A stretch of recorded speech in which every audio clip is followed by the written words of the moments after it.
Guys, good morning, happy Sunday. Gawa tayo ng Oreo float. Ayan may Oreo tayo dito. At wala akong Graham dito sa Germany, kaya yan na lang ang gamitin natin. Yan ang mga ingredients natin. Wala din ako Nestle cream, kaya ito ang ginamit ko. Yan guys, nilagay ko na dito yung mascarpone at saka yung condensed milk. Haluin na natin. Ayan, haluin na natin. Tigas. Ayan ang resulta. Nahalo na natin. Gawin na naman natin itong whipping cream. Ayan yung whipping cream natin. Dalawa pala ang ginamit ko kasi yung isa parang konti lang.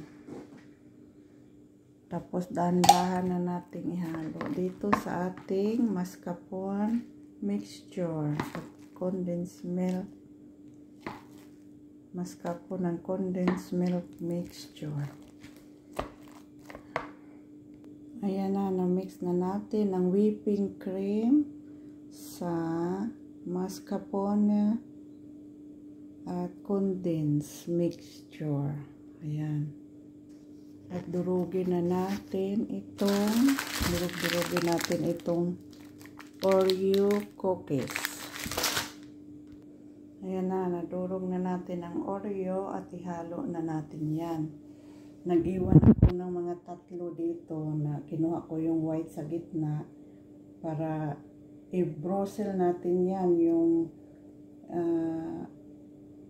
durugin natin ng pinaka-pino para ilagay natin ng topping sa iba, topping natin dito sa ating Oreo float. Ayan, dahan-dahan na natin ihalo. Siguro magamit na lang ako dito ng kutsara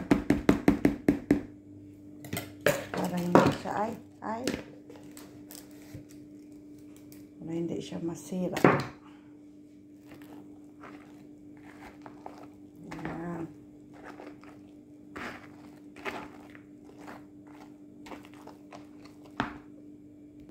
Ayan ang nilagyan natin. Ito na yung, instead na Graham, ito ang ginamit ko, buttered cookies. Kasi malayo pa yung minsan wala din silang binta. Malayo yung Asia store, kaya na lang tayo. Maghanap ng idea na makagawa. Kahit walang Graham biscuit. Ayan. Inaano ko siya sa fresh milk.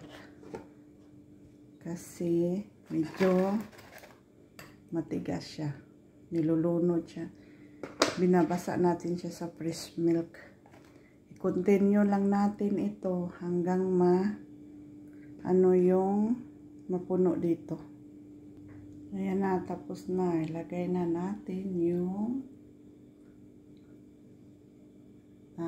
Graham mixture.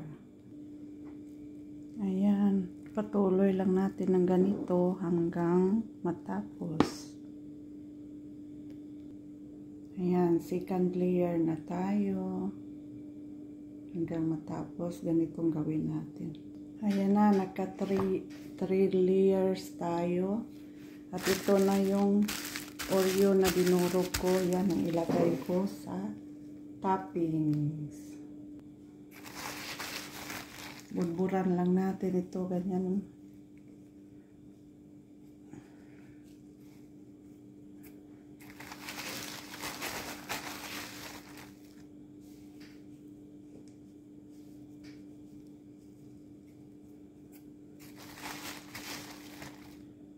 Yan.